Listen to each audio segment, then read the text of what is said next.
there's a lot of talk now in the culture about sort of men finding it difficult to open up emotionally and be vulnerable, and I think there's some truth in that. There's a wonderful clip in one of Brené Brown's TED Talks where she says that a guy came up to her at the end of her talk. She talks a lot about vulnerability and a lot about the necessity of vulnerability to live a kind of full life.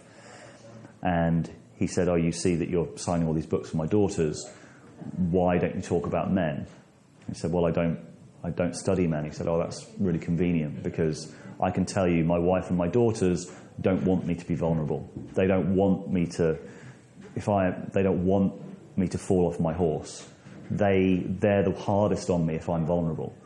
And so there's definitely some, and she said, if you find me a woman who's comfortable with a man in his vulnerability, you will see a woman who's done a lot of work, who doesn't derive her sense of strength from the man, who doesn't need the man to be infallible. There's also something about the relationship with the masculine and with our fathers, and what does it mean to have a kind of a good father figure, and how many of us had a father who really was confident in his masculinity, was confident in himself as a man, was able to take us out and kind of introduce us to the world. My experience is that was very rare, and a lot of men who were there physically weren't necessarily there emotionally, or weren't necessarily there completely there. And so my experience is that often we need that kind of guidance, and we need that kind of support later in life, and that we can give that to each other. Things we work with a lot, for example, are frustration, and men not showing up in certain areas of their lives and feeling frustration around not showing up in certain areas of our lives. And in my experience, that kind of sense of frustration, that sense of anger around certain things is fairly universal. We generally have an experience of being in a male body with more testosterone than women, for example, and that's characterized, or that's associated with more aggression, more anger. Doesn't mean that every single man, I mean, I think the stats are that if you picked out a random man and a random woman and guessed who'd be more agreeable or who'd be more aggressive, and you guessed the man, you'd only be right 60% of the time. So there is an overlap, but there is also an experience of my experience is that there is also something common to our experience as men that we work with in the workshops.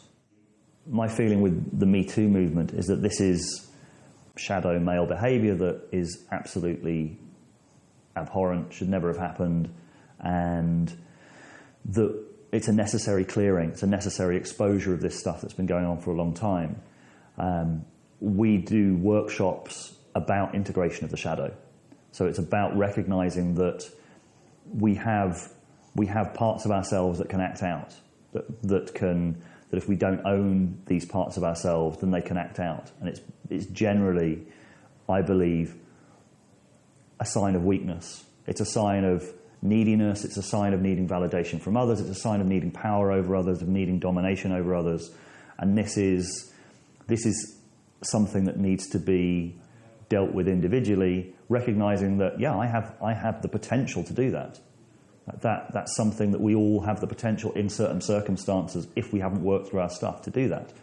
They are, and the right response to that is to evolve as men, look at these things that are being reflected back, and then offer a vision of strong masculinity that doesn't need to put other people down to establish itself.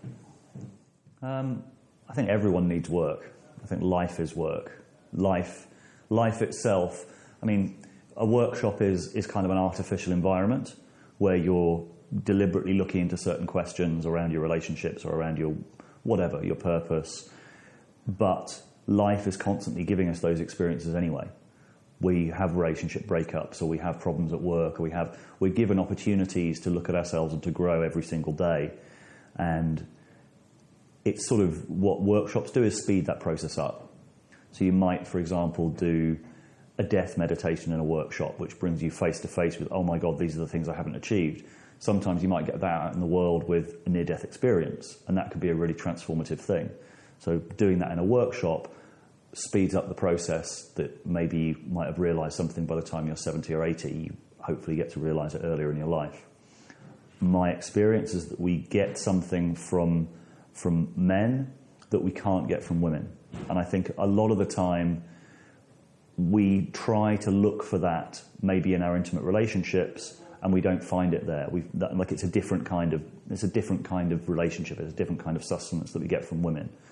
Whereas sometimes what we need is that sense of brotherhood, that sense of connection, that sense of like a very tough love of like, this is where I can see you're going wrong. This is what I can see that you, and that can be got, I think, through a sense of brotherhood that we always used to get. And I think there's something about our evolutionary history, the fact that we almost certainly, up until very, very recently, used to bond together, and men would go out and hunt, or they would do things together. And we've only lost that really in the last sort of 40 years, where we've had those sort of, you can tell we're still looking for the amount of time we spend with sports teams or supporting sports teams or responding to that kind of sense of connection and brotherhood in the culture. We can tell that it's feeding something.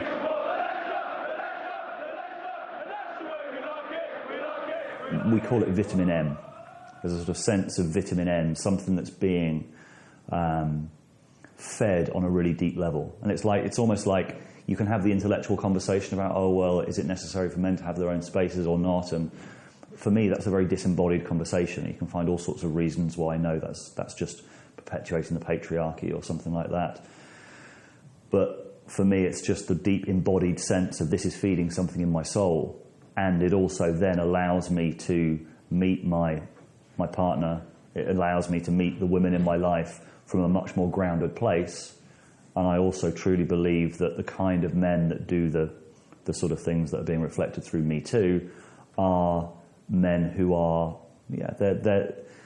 it comes from a place of weakness and lack of support and this kind of grasping energy of needing something to validate themselves as men. And my experience is that men who've really done the inner work to ground themselves in their masculinity and in their strength are not that kind of weird, graspy energy that you get that is obviously being rightly kind of highlighted through Me Too. What's also really powerful about doing men's work, I mean, I've done a lot of mixed groups, and they can be really, really powerful, but often what will happen in a mixed group is that there's an expectation that women will hold certain emotions and men will hold certain emotions. And very subconsciously we can slip into that. Whereas with men only, we have to be everything for each other. So there's a lot of sort of more nurturing that comes in those environments. There's a lot of support, there's a lot of emotional sadness can come in. A lot of the emotions that you might stereotypically think are feminine, there is a permission when you have only men for everyone to feel everything. And that's really amazing to see, in this real sort of brotherhood. Like as soon as a woman enters the room, the atmosphere changes. Like men start to perform, men interact with each other in a different way when women are present. And that can show up as a kind of artificiality or a sense of needing to prove something or establish rank or establish some kind of dominance or something that usually is less present when it's an all-male space. And that's something that happens very subconsciously and very automatically. And that's one of the reasons for men's work being quite an important part of a journey. Like it's not the only part. But it is quite an important part of it, I think, for men. Like I truly believe that every man would benefit from having a men's group.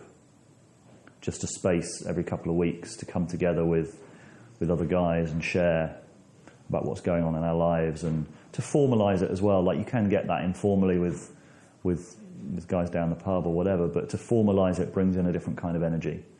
And to bring it in a kind of almost like a ritual space. There's something to be said for a ritual space that just focuses the energy and focuses the mind.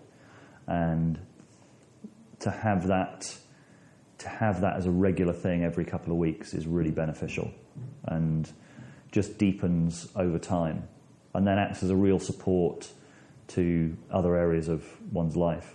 I think it's very easy for too much pressure to be put on relationships, especially kind of intimate relationships. And I think we often need to resource ourselves outside those relationships for those relationships. Or there's a regular pattern that a lot of my female friends talk about, that they, for example, they'll meet a guy who's got a lot of friends, a lot of interests, a lot of stuff he's doing in his life. They might move in together, and then 5 years later, she's still got an interesting life, she's still got a lot of friends, she's still got a lot of stuff going on, but he then doesn't. He's not the same guy that she met 5 years ago. So I think it's much more difficult for men to keep up their friendships without making the effort to do so. I think women find it much more easy to be socially engaged. So I think we sometimes need to make more of an effort as men. And having a men's group, a regular men's group, is really beneficial to do that. And in my experience, most women want men who have strong male friendships, who have strong brotherhood with other men, and recognise that it actually helps the relationship.